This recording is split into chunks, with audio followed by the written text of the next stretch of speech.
Hello again, this is Charlie Belfontaine, and you're listening to the Homebuyers Hour on WCPT AM 820, where facts matter. And in the studio today, we have one of my favorite people and another person that I admire quite a bit.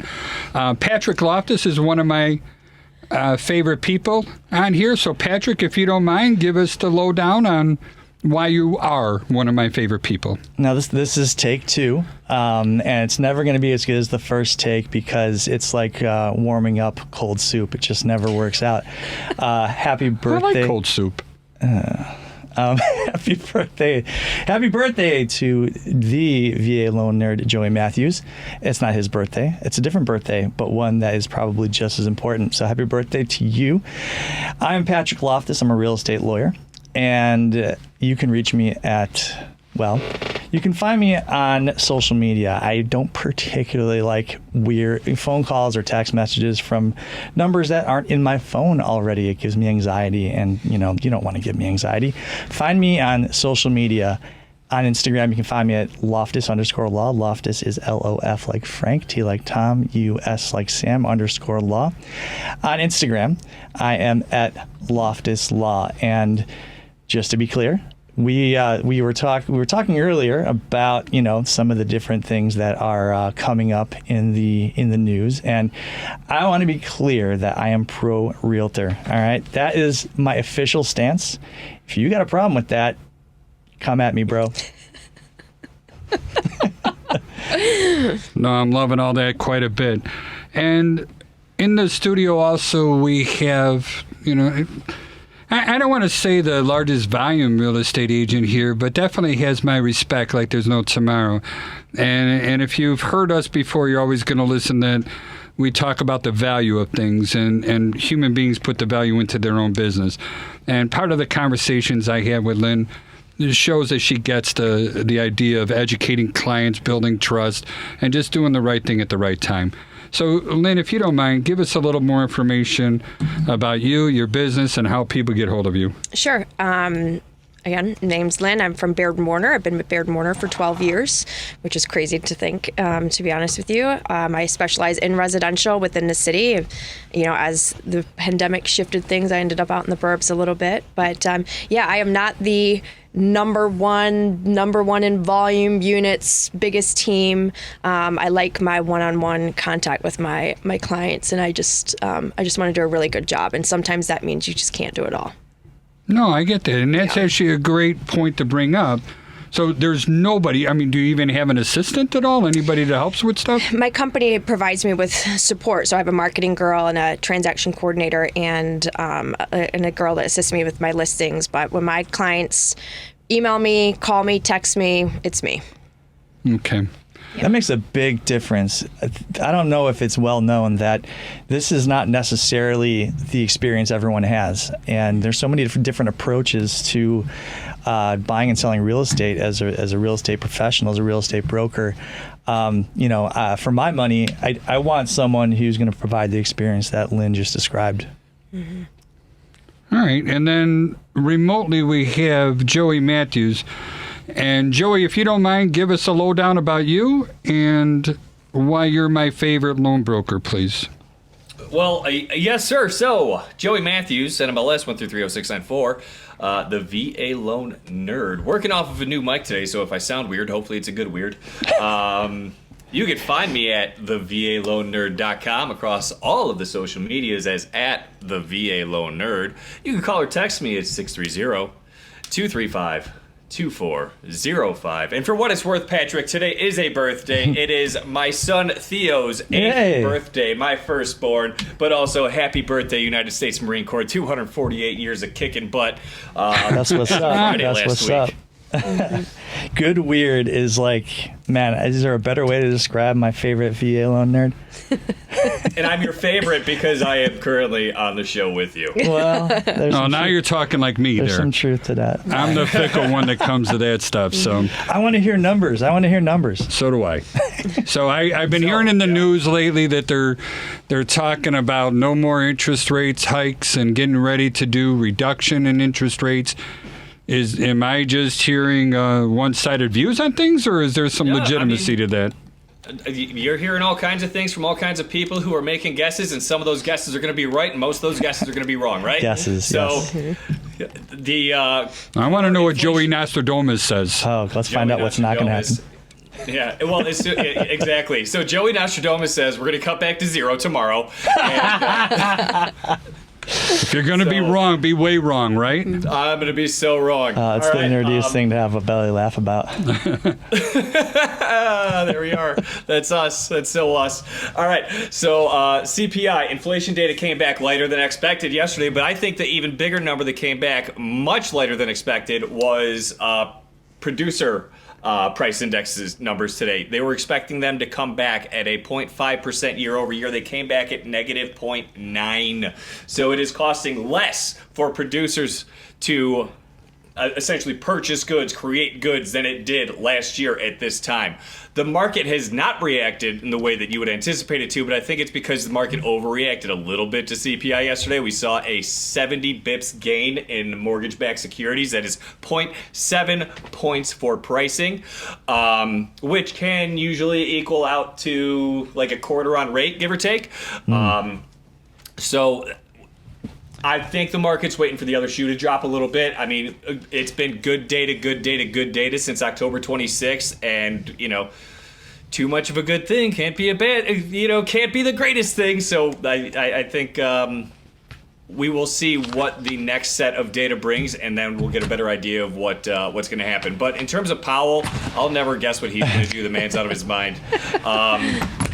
We have an anticipated 0% increase in December. There are some people that are thinking that he'll roll it back a full half point, which I disagree with. I think that if anything, Powell would be just someone who just sits where he's at and waits for more data to roll in. You can't move too early, and that sounds like what I would anticipate happening. He's not going to do too much too soon again.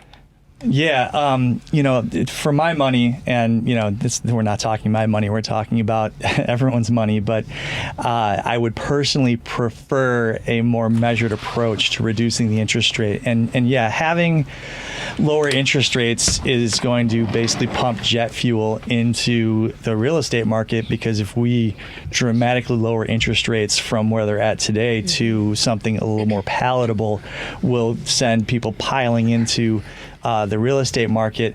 I don't necessarily want I don't want the boom and bust cycle. I don't want people piling in and then, leaving town when things get a little rough. What do you think? I would prefer to see people jumping in to start looking at buying now rather than waiting. And then when everything goes crazy, people start going over ask again. You have all kinds of pricing wars, bidding wars. People end up with buyer's remorse. That's the market that I hate. I hate people trying to just win. I want people being happy with what they get. I like fair negotiations, happy negotiations, because again, I'll say it till I'm blue in the face, this market is being dictated more by supply and demand than anything else. Buyers are putting themselves on the sideline because they're afraid of a number that you won't even be living with for the next 30 years. Well, and I think there's an emotional part to it. And Lynn, you and I talked about that earlier, as far as, we talk to clients and you talk to them before I even get involved. Sure. And so, you get to really take the temperature of the consumer in present time, as opposed to looking in the rear view like any number is going to be. And so, what are you experiencing at the moment? Yeah, I think amongst my buyers, I've got a large group that are just hesitant and sitting on the sideline. And it doesn't matter how much you educate them, about the possibilities for the future and all these types of things. Then I have my group of buyers who, they know this is the time. They know this is the time for them to get in. They can afford at the current rate to buy in, get into the market and find something now. And they understand that these are not, your feet are not poured in concrete. You can refinance down the road and come out with a favorable outcome. I think to your point, I think all the people who are sitting on the sidelines waiting for rates to come down, you're not the only one. And get ready. You better have your running shoes on, because it will be gangbusters if everybody who's just sitting on the sidelines waits for rates to come down.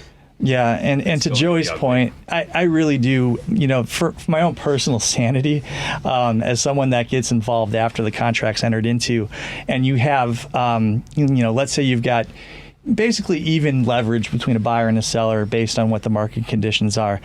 Those are typically better transactions for both sides. Even if you are, let's say right now, not right now, perhaps, but if you, let's say you're in June, July of this year and you're a seller and you're thinking, man, I got all the cards. It doesn't make for a very smooth situation because you've got someone on the other side with a lot of anxiety, operating from a lot of fear. And, I think as far as, the two sets of clients, potential clients you're talking about, there's one side that is driven by fear. It's usually a bad motivator for future success. And then you've got the more analytical side. I'm not criticizing the people that make decisions based on fear. And why is that? Because most of us do. I can appreciate that perspective. And I think ultimately it comes down to education at the end of the day. I mean, you have to explain why there's the benefits of getting in now. I think a confused mind says no.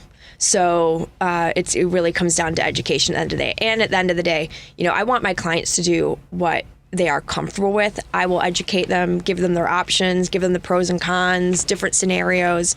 At the end of the day, it is ultimately their decision. I want them to feel good about it. No one should ever feel pushed into anything or pressured or feel like they're getting the car salesman conversation. But the reality is, I had buyers back in, I want to say 2017, and the husband was adamant that he was not getting into the market. The house prices were too high and they're going to come down and the market's going to crash and da-da-da-da-da. And 4 years later, they're in the heat of the pandemic market, and the husband is still convinced to this day that the house prices are going to come down. In the meantime, they have continued to pay $2,800 a month in rent for the past 5 years. They're still in a rental now. And even in the most recent times when we went out to go look at houses, which was, I think, 2021 or 22, the husband was still convinced. And I think trying to time the market is where people get themselves into trouble. If, like I said, if you can afford to do it, if it makes financial sense and you can comfortably manage the payment, get into something, because trying to wait and play the market has cost these people close to $500,000 in rent that they will get back. Let me chime in. The market is not really ever a good strategy because it's darn near impossible. How do we get this point across, though? So, and I know you're all going to call me an idiot, and that's fine because I am. But in all reality, if somebody's set in their ways like that, I mean, my thought process is this. If I'm buying a house or I'm selling my house and the interest rates are low, I get to buy a house with the interest rates low.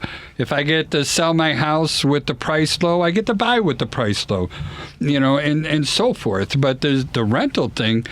Everything keeps going up, and that's the part that I cannot wrap my small little brain around is why is it somebody's willing to pay nearly $3,000, I think you just said.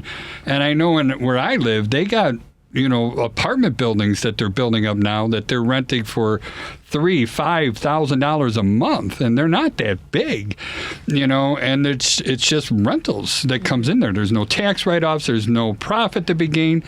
Yet we look back at the entire history going back 60 years, if not more, house prices have always gone up. Now, I know they dropped, so there's like a roller coaster ride in there, but in the long run, everything has been growing. And the way I've seen it, it was always 8 to 10% every year. And I don't know anywhere you can get a better investment on that. And if the rates go down, so you refinance. How do you get that? How do you get that from your brain into somebody else's brain, such as this renter that says, no, I'm going to wait? Well, you don't get, I don't mean to jump in and answer for you, but you don't get to put anything in someone's brain. You give them the advice.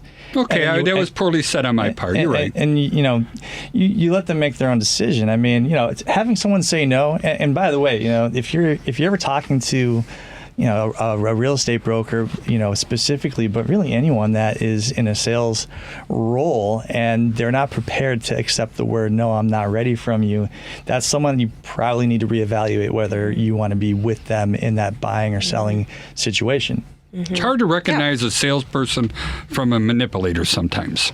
Can be. All right, it can be. Lynn, you were going to say?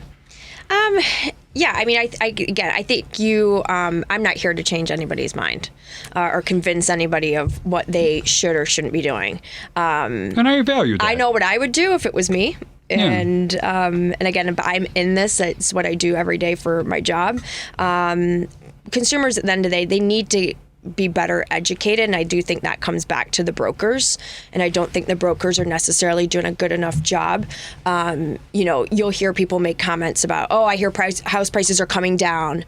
Well, if you read the headline, maybe you think the house prices are coming down, and maybe it was a national article that's talking about house prices in general, but it's like putting an average temperature on the country and saying the average temperature in the U.S. is 75 degrees. I'm pretty sure if you walked outside the studio right now, it's not 75 degrees. So it's coming down to a lack of education to the consumer. So I look at it in my business, and we do a lot of direct-to-consumer marketing. And when somebody calls me up, usually the first question they ask is how much you charge, and I tell them. All right. And I like to, when somebody's going to ask me a question, I want to give them an answer. And then it's almost like, okay, thank you, have a nice day. And the biggest challenge that I have is expressing the value of our company. And because of I know things that I know they don't know. And now it's like, how do I get them to open up enough to at least listen or read, about the difference in real estate agents, mortgage brokers, attorneys, home inspectors. All right. Well, on an individual basis, if someone is simply shopping on price, then you don't have that. You will not have that opportunity. And fine. When the biggest favor someone who is ultimately only or primarily concerned with price can do for me is after they hear what I charge, they can say, "Thank you. I'm looking for a lower price," and that's it. They haven't wasted any more of my time, and I appreciate that. I don't love when I don't make that sale, so to speak, but I also understand that I'm not going to bat 1,000 on that, and I'm sure you take that on board as well. The fact that if someone is that quick to say thank you, bye, then you go, all right. I never had an opportunity to explain the value of what I do. They're not even in a position to understand it. They only see price, period. Okay, fine. That's a certain brand of consumer. Do you find yourself in that position, Lyn? Yeah, absolutely. I mean, when I if I even take a call from a seller and their first question is how much is the commission, we're probably not on the same page, right? It's probably not my seller, because I don't tell people why they should work with me. I show people why they should work with me. The results speak for themselves, and I articulate the value that I bring to the table. And I explain to my sellers, it is no different from booking a hotel. You will get the consumer who will go to the Red Roof Inn, knock yourself out. And you will get what you pay for at the Red Roof Inn. And bed bugs. And you also will have the consumer who will go to the Ritz-Carlton. Now, at the end of the day, both are giving you a place to stay, a bed, a bathroom, sheets, towels. The bare bones of it, what you're getting is essentially the same. But it's not. And so I might have to argue with that a little bit. I just went to the Canadian Rockies and I stayed at the Fairmont up there at Lake Louise. And oh my God, did they ever treat us like royalty up there? And I upgraded to what they call their gold floor. We had our own, basically. Was it $89 a night? Oh, it was no. It was almost like $1,000 a night. Exactly, but you're getting what you pay for. And that's what I wanted. And even within the brand, right? So even within my brand of Baird Warner, there's a spectrum of the level of agent that you get. What color was the roof of that place? I don't know if I looked up at the roof of it. I know it was a metal roof and the snow came down in a hurry. Yeah. That much I could tell you. It was probably green. I got to look at pictures. Not red. So, but I could tell you that the water up there at Lake Louise is about as blue as my eyeballs. All right? So as romantic as it sounds. That we've heard enough of that. I love it. So no, right before we started, recording here, I ended up taking a phone call. All right? And again, it was the first thing was how much do you charge? And some people just don't want to listen to the spiel. I get it. So that's when I asked him if I could text it to him. And I decided to write it all down. And if they want to read it, it's there, if they're interested, and hopefully it'll grab their attention. But that's where I think that most people in real estate in all levels, or all, attorneys, inspectors, everybody else, we don't know how to express how valuable we are, or what. We don't even know what our value is. Well, you know what part of the problem is, and this is something I think about a lot, because it's harder than it sounds, right? It's giving someone the features of your product isn't really all that persuasive, right? Like, I do this and blah blah blah. And, it's important to me, but not to them. Sure, and part of the problem, and part of why people hire agencies and outside people for these kinds of things, because we're all capable of whatever, but we are cursed with the gift of knowledge, meaning we know all the stuff we know, and we can't necessarily put ourselves in our ideal client customers' shoes to then speak to that customer. I just know too much about this stuff. Things that seem obvious and simple, and to go without saying, probably have a lot of value to a potential client that I'm not articulating, because it's just not. It's not something that I think to myself, oh, well, this is just too obvious to me. Why would I articulate that? And, I'm more and more, I've been, especially, at like 11 p.m., 12 a.m., that's when I do my best thinking, right? I start writing all these notes to myself, and then in the morning I go, what maniac wrote these things? But more and more, I'm trying to drill down into it. It's like, what's my value? Mm-hmm. Let me ask you this. If you've spoken to any other attorneys, ask them how many houses they built. I can tell you I've built a lot. And that is a massive differentiator. And I think so. I agree with that. It's not something, you and I talked a couple weeks ago about freeze-proof hose bibs, and you were just like, oh, where's this coming from? I know all about them.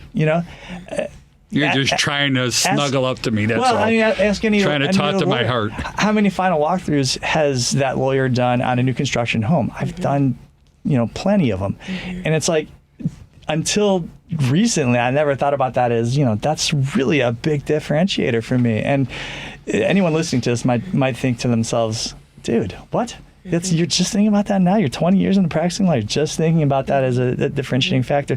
This is what the curse of knowledge does to you. No, I got all that, and I'm buying in on it. Just sometimes I get a little frustrated. So if that's coming across, it's coming across. It is what it is. We all do. Everyone should hire us because we're the best.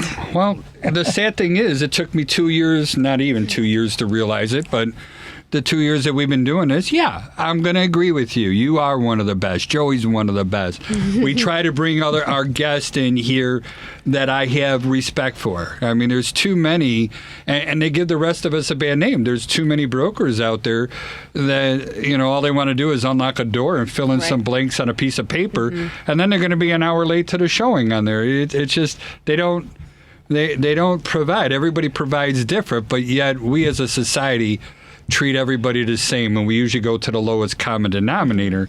So and we bring people like Lyn in. What we really need to be doing is bringing people who do just unlock doors and show you the thing that you already told them you want to buy, so we can give them a piece of our mind. The only thing our clients would be hearing is abadaba, because they really don't get the rest of the stuff. And I know in the news lately we've been getting a lot of the National Association of Realtor lawsuit that's coming in here, and you mentioned something. I don't know if you're willing to talk a little deeper on it, about changes are being made in listing agreements. Ooh, yeah. Yeah. To be honest with you, I find it kind of shocking. I'm pretty proud of the company that I work for, and that's why I've been there for 12 years. But the essence of the lawsuit, right, is this disclosure issue as to how the commissions are being paid out. And when the seller is paying this commission, that there's actually a portion of it that's going to the buy side, and there seems to have been a lack of transparency or disclosure as to how these commissions are being paid out, and that's even just a very surface of what's going on in that lawsuit. Oh, yeah. There's a lot of things going on in this lawsuit. I could do the next 15 minutes on the lawsuit, and you'd be sitting there going, when's my turn to talk? We could really get into the weeds on it. And Are you telling me I should wait till the last 5 minutes before asking this question? I know you will. So you were talking about these listing agreements, right? Yeah, and so the listing agreements at Baird Warner, as long as I have been there, have always disclosed the commission structure, what is the seller's portion versus what is the buyer's broker's portion, and it's a blank. It's the seller will pay blank percentage, for the sale of their home, and blank percent goes to the buyer's broker. That has been the way at Baird Warner as long as I've known, because the reality is, back to my point earlier, is that even within my office, not even my whole company, but within my office, there's a wide spectrum of experience. And at the end of the day, you're going to pay more for better experience, better advice, better guidance. I'm going to pay top dollar for the best divorce attorney versus the one that's cheap and is probably going to make a mess of it. So there's a spectrum of value there. And so if you want the best... I'm in bobblehead mode like there's no tomorrow right now. Uh-huh. Well, if you want the best agent, you're going to pay the premium for that. And there are other agents who will discount and do it for less because they know they don't provide the value at the end of the day. Yeah, the fact of those let's not gloss over the significance of those being blanks rather than being something already filled in. The fact of those being blanks in and of itself suggests that that it's negotiable, right? Whereas this other brokerage that we won't name because we're nice, what was their practice and why are they having to adjust their standard listing agreement? Mm-hmm. I mean, I can't speak. I get the impression that... What was the hearsay description of the way that it was pre-entered into the contracts? Right. Yeah, and that goes directly toward some of the claims being made, which is that the NAR, National Association of Realtors, and the large real estate brokerages colluded to maintain real estate commissions at a higher level than the market would otherwise bear without that influence. And what you're describing with the Baird Warner standard listing agreement is one that, to repeat myself, is suggestive of at least suggests a negotiation is possible, as opposed to, having to cross out something that's already pre-printed on the form. And whether or not an agent decides to negotiate what they believe their value to be. So if I say I'm a 6% commission agent, and if my seller wants to negotiate with me, that's between us, but it's not between me and my brokerage. It's me ultimately deciding what I'm charging the consumer and where do I see the value. Can I articulate my value? Can I meet that, that expectation? And that should be a negotiation, and one where look, if you are willing to work at a different level than 6%, go for it. Then you're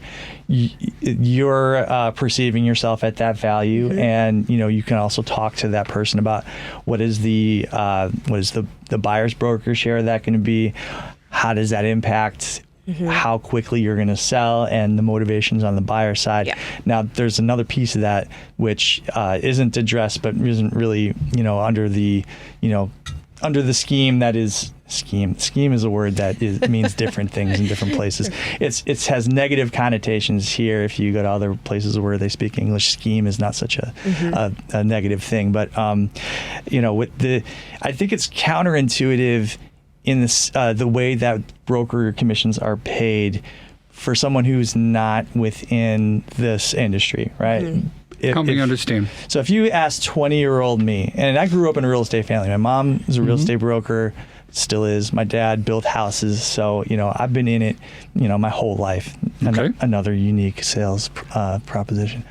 But even to someone like me who's been in it, I would have assumed, if you go, well, how do real estate broker commissions get paid? I go, well, the seller pays for their broker and the buyer pays for their broker. That just is the the most obvious common sense thing. And then when I later on was educated more on how this actually works, I was like, oh, that's interesting.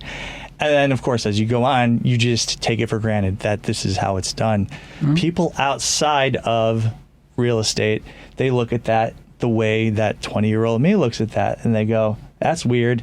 I'm not sure I like that. And what it goes toward is not just that the seller should have an opportunity to negotiate what that commission should be, and if there's a meeting of the minds between the listing broker and the seller, they can move forward at whatever rate it is. That buyer never has an opportunity to say, I would like to pay my real estate broker X instead of Y, and have that meeting of the minds as well. Mm-hmm. And and I buy into that argument. I can see where consumers wouldn't like that. I said it before, and I'll repeat myself. My knee-jerk reaction as someone who's in the real estate industry is, why change? It's fine. Mm-hmm. I like it the way it is. But I also have to take into account, if I'm really going to look at it objectively and try to understand and try to anticipate what changes might be coming down the pipe, I have to take on board the fact that there are different opinions about how this works and whether or not I agree with those opinions. I can't, like you said, Charlie, you don't necessarily disagree with a buyer who wants to be empowered to negotiate what they pay. I can't argue with that. I can't. Well, it even goes one step further. If this real estate broker is working for me, why does the seller get to decide what I pay them? And again, I'm pro-realtor. Mm-hmm. I can't say this enough. I am too. I'm pro-realtor. I'm not saying that. I'm pro-realtor, but I also want to have these discussions about, where are we at? These lawsuits are going to have an impact one way or another, unless the appellate court undoes the whole thing, which I think is really unlikely. I don't think it's going to. Yeah. I don't. And so in the short term, and we talked about this, and I think really the conventional wisdom is that short term, business as usual. Over the long term, changes are coming. Mm-hmm. Be prepared for all of us. Yeah. And I think the difficult part when it comes to the buyer side, and it's not that it's an impossibility, but is just figuring out then how does the buyer bring those funds to the table? Joey, how are they going to bring the funds to the table? You're the guy with all the money. Oh, good. I'm not muted. Malarkey flag. Yeah. We got to throw it long. I'm so used to being muted, I end up looking at my my screen. I'm like, oh, no, I am live. Professional broadcaster Joey Matthews. Let's go. Yeah. How will buyers... How are your buyers going to pay their brokers now that they have to reach in their pocket? It can already be a struggle just to get a buyer credit built into a contract because of appraisals and other issues. So how are we going to do that? What are you going to do, Joey? How do you fix this problem for us? I'm going to talk to Fannie Mae. I'm going to talk to Freddie Mac. No, geez, it's not easy. I mean, there's a lot of buyers that are 3% down buyers. There's 3.5% with FHA. Obviously, nothing with VA. But on VA, you can't pay your realtor anyway. It's right in the guidelines. Yep. You cannot pay realtor commissions with a buyer. So, what comes of that? I mean, at the end of the day, you're going to be looking for seller credit towards closing to pay those commissions anyway. I think that it potentially leads to reduced prices, so buyers can actually get in range to buy. I really don't know. Like, this is completely. I'm not sure that it's going to impact pricing. Yeah, I see it more so as the selling broker or the buyer's agent. I see them as they're going to be able to fill in whatever that either percentage, fixed number, hourly wage, whatever that total number is, and that all goes into the actual contract, just like it does now.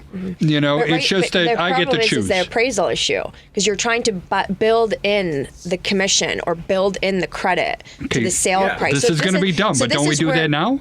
But if it doesn't appraise out, then we have to back out these credits. Oh. So there are rules to this. So it's not as easy as the consumer saying, seller, you pay your broker, and buyer, you pay your broker, and just bring your money and whatever. And Joey can explain this. I mean, the appraisal has to support the number either way. So unless Fannie and Freddie are willing in some way to, pull that out of the deal and allocate that differently, I don't see how that's going to work. So I got a business idea. Here's what we're gonna do. All right, and anyone steals this, I swear I will sue you so. I will sue you so bad. I'm gonna start a business, and I think Joey just pipped me on it. So thanks, Joey. Yeah. I'm gonna provide microloans to people who, and it's gonna be unsecured. It's gonna have nothing to do with the appraisal. Now, Joey's gonna tell me that it's gonna change the ratios, and it's gonna be a big problem. But you know what? I'm gonna negotiate with Fannie and Freddie about how we're gonna deal with my little microloan business and how I'm gonna charge, $500 a pop to pay buyers brokers. I'm gonna be a hero to buyers brokers. I'm gonna be a bane to Joey's existence, but I'm gonna make a ton of money, and I'm gonna be doing this show from Costa Rica. But I am curious, Joey. I am curious to know what you think the workaround is for this. I mean, the only real workaround, if you're going Patrick's route, is you have to do that 2 months before closing. You literally do. You have to take an unsecured loan, and you have to just sit on those funds until they're seasoned, right? That way you have the money to pay your down payment. You have the money to pay your broker. All those things. Otherwise, I mean, you're looking at a potential for maybe premium pricing, and then premium pricing, raising your rate to increase credit towards the transaction from the lender. So if you got a premium price by 2.5 points, now you're looking at a rate a full percentage point over what your qualifying rate is, but now you have the funds to pay off your broker at closing, right? And at the end of the day, realistically speaking, the buyer is the one who's paying these commissions. It says the seller is paying it on the transaction. I love Joey. Yep.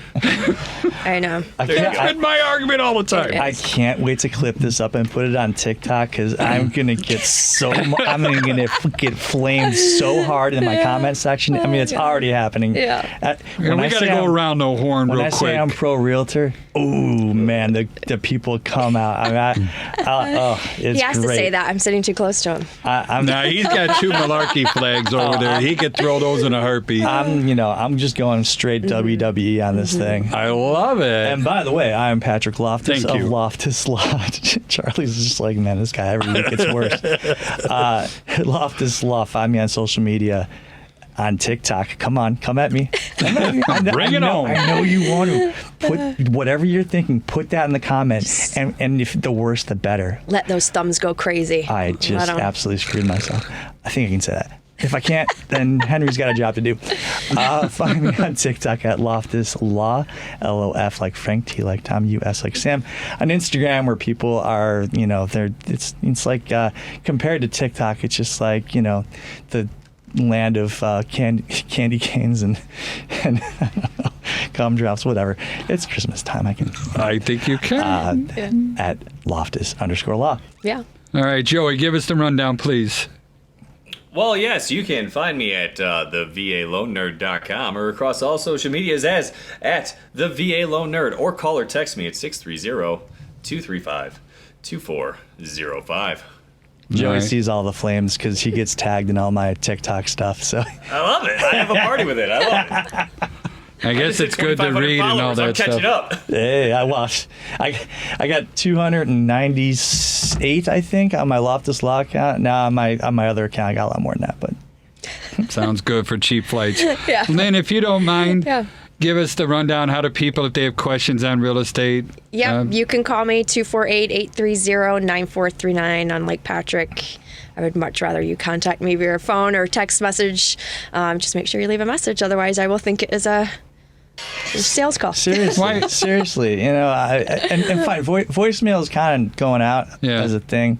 What I do, and I know a lot of other people are doing this. If someone doesn't pick up, you just shoot them a text. Yeah, I'm old school. Yeah. I have social media because it is a necessary evil in my world. I see you on there. You're doing good stuff.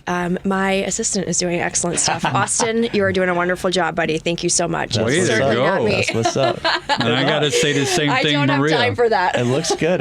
Thank you. Yeah, same thing I got to do for Maria and stuff like that. Again, my name is Charlie Belfontaine, and we own Chicagoland Home Inspectors. Our website is www.thehomeinspectors. That's plural. It's an ORS, and it's a .com. We also own Home Inspection University. That website is www.hiuil.com, Home Inspection University of Illinois. We start people, if you're interested in getting into the home inspection profession, we really go out of our way to make things successful.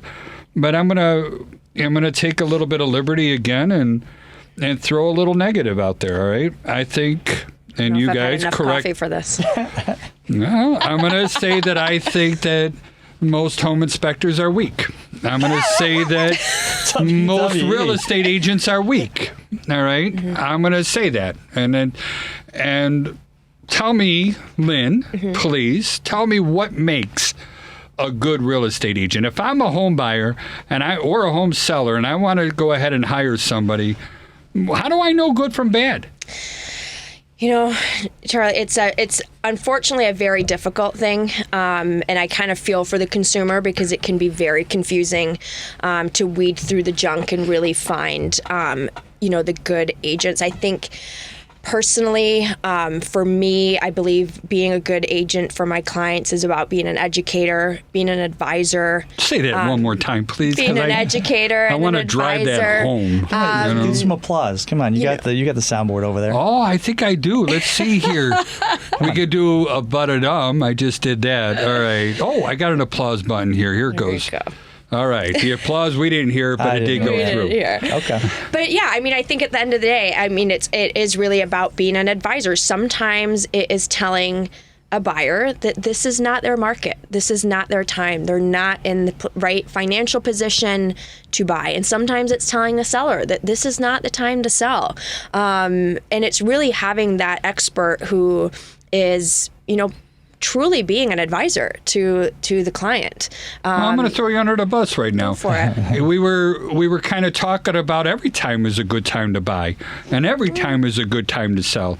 And now I'm hearing different. Did I hear things wrong? I don't think it just we said depends. that. I don't ever recall saying that. It depends. Maybe I said it. There's no one answer for everyone. Yeah. I got a malarkey flag. So I think it was me that said that. Yeah. They're just about every time. So what would make a good or bad time? Of course, a home inspector would say it's always a good time to buy. Of course. So self-interested. That's home inspectorist. Yeah. How?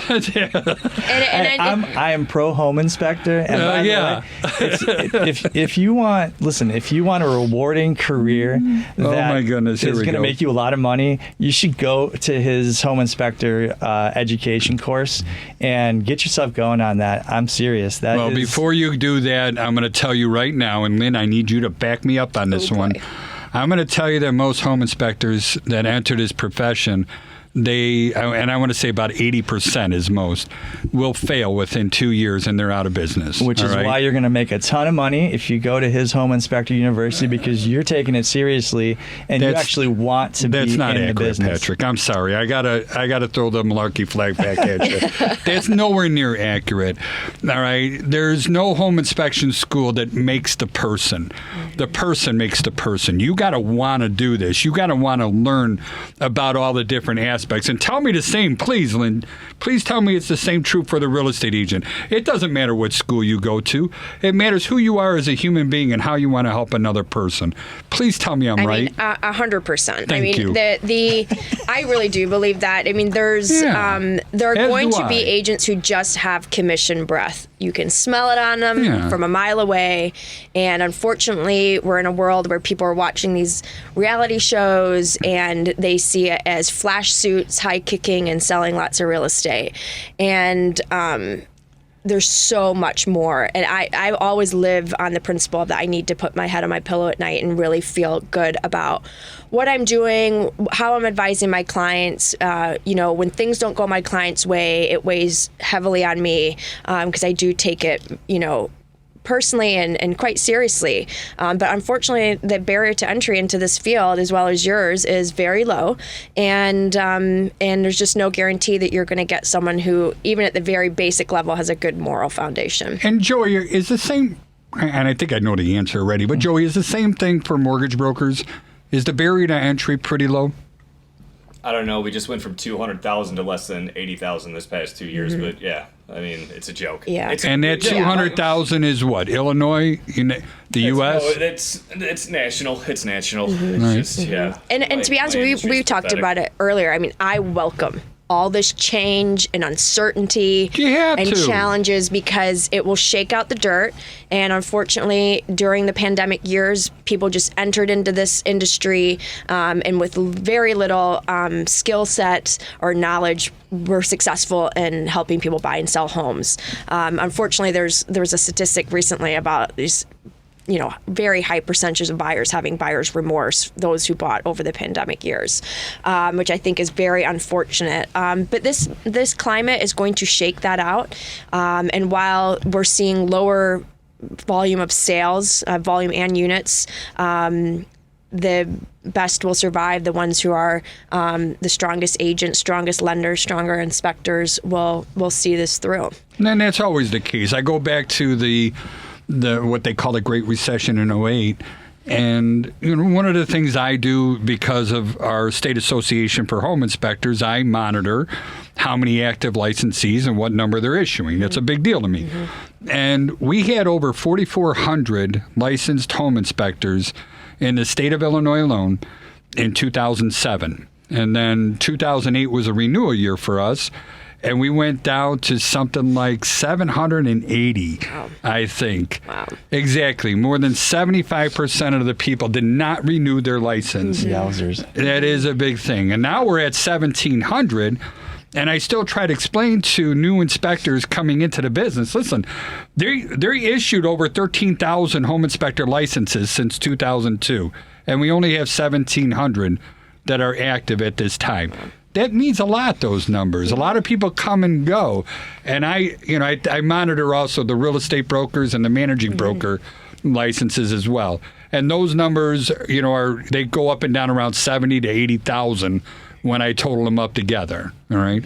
Well, the prediction is that come April, when it's time to renew the broker licenses, we're going to probably lose about a third of people. Either they're going to not renew, or they're going to hang their license with my holding company, which is going to be awesome. I'm already seeing increased numbers on that. To be honest, which is. And I think you're going to see it be predominantly the newer agents who came in at the peak of a crazy market, and now you really need to be an expert to help your buyers and sellers in this market now. And I think they're going to find that they can't survive. And then I think you'll find the realtors who are on the back end of it, where they're close to retiring or thinking, you know what, I don't want to do another. I'm done. We're going through another round of this. Exactly. I don't think it's coincidence that there are a significant percentage of the people that we talk to in here who say, I got my start in 2008 and it was awful, and I had to learn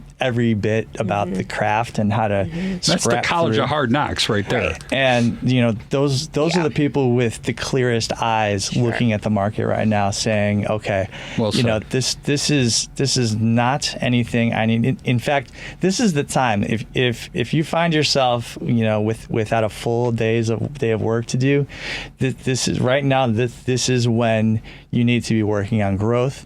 The more you grind right now, and I hate that word, 'cause it's like rising, right? Look, you gotta live a balanced life. But the more effort, the more energy, the more work you put into your business right now, it's going to pay off. It's always at least 6, if not 18 months out. Whatever fire you put into that pot to boil it. In 6, 12, 18 months, that's when you'll see the results. So have faith, put the work in, it's going to pay off, I promise. But that all goes to the rest of us too, the vendors as well. Same. I'll say that, we probably don't see the transition in attorneys coming into and out of the real estate, business, because, it takes a lot of schooling just to pass the bar and get that degree and get that license. But I've also seen, and this is no criticism to you, Patrick, but I've seen attorneys that really do buffoonish stuff in a real estate transaction. And I'm like, you got to be kidding me. Well, let me just, as Patrick is pro realtor, I am pro real estate attorney. And I that's do not want important. your litigator. I don't want your divorce attorney. No, I do not want your family law attorney. I mean, it is such a nightmare if you end up on a deal and you can't get a hold of the attorney because they're in court.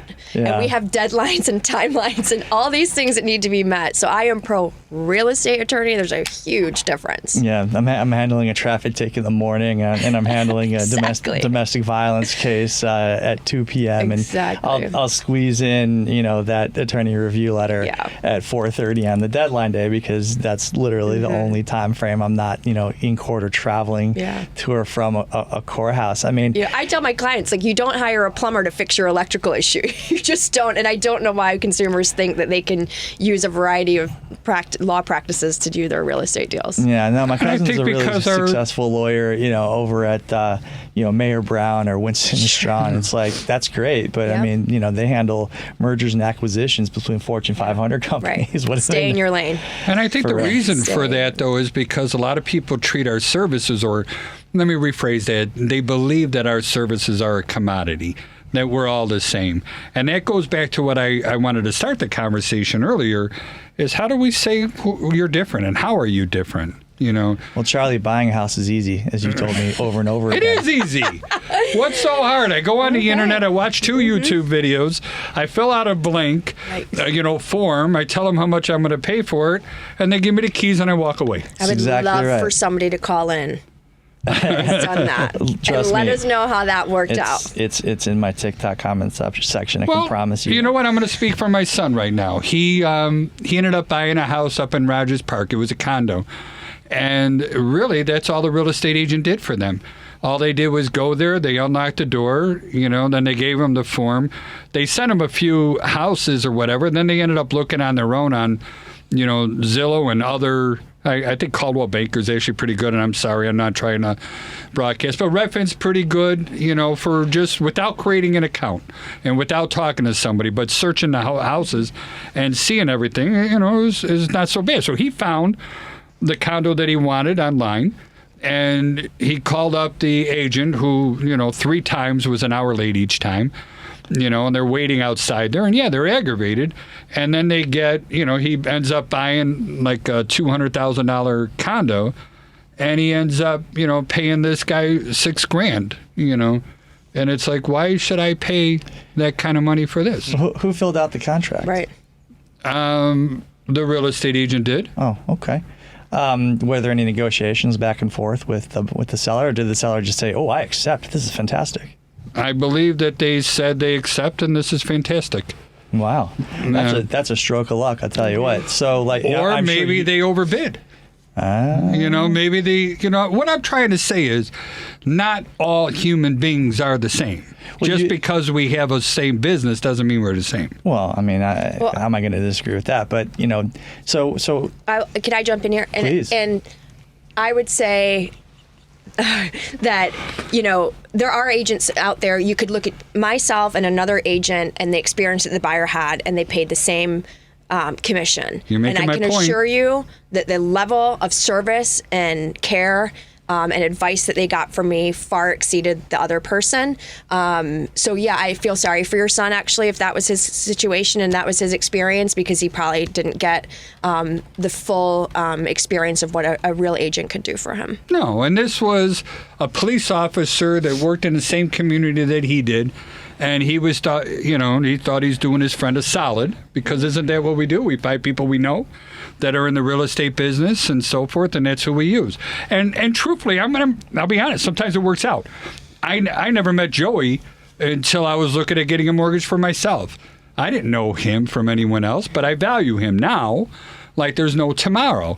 But I just went with the gut feeling on that one. Yeah, if you're dealing with a part-time real estate broker, be careful. Buyer beware. Be very careful with that. They're not gonna be anywhere near as good as Lyn. I can promise you that. And without a doubt. So I did it again. I started a big conversation when we were out of time. Terrible. So Terrible. Patrick, quickly, I'm horrible with that. Give us the rundown how to get hold of you before we say goodbye, please. Flame me in the TikTok comments at Loftus Law. See some nice things on Instagram at Loftus_law. Follow me, and then you can DM me, and I may give you some advice. Joey, same thing, please. Yeah, well, you can just follow me at the VA Loan Nerd on all the social medias, or go to the VALoanNerd.com, or call or text me at 630-235-2405. And Lynn, same thing? You can just Google me, Lyn Harvie Realtor. Spell that, though, because your name isn't spelled normally. My name is short, Lyn. See, I try to make it simple for you guys. LynHarvie, Lyn Sounds Harvie good. Realtor, and you will find me. I'll That's pop what's right up. up. And I want to thank you guys for putting up with us for another 53 minutes and 30 seconds. We'll talk to you next week. My name is Charlie, and I am out.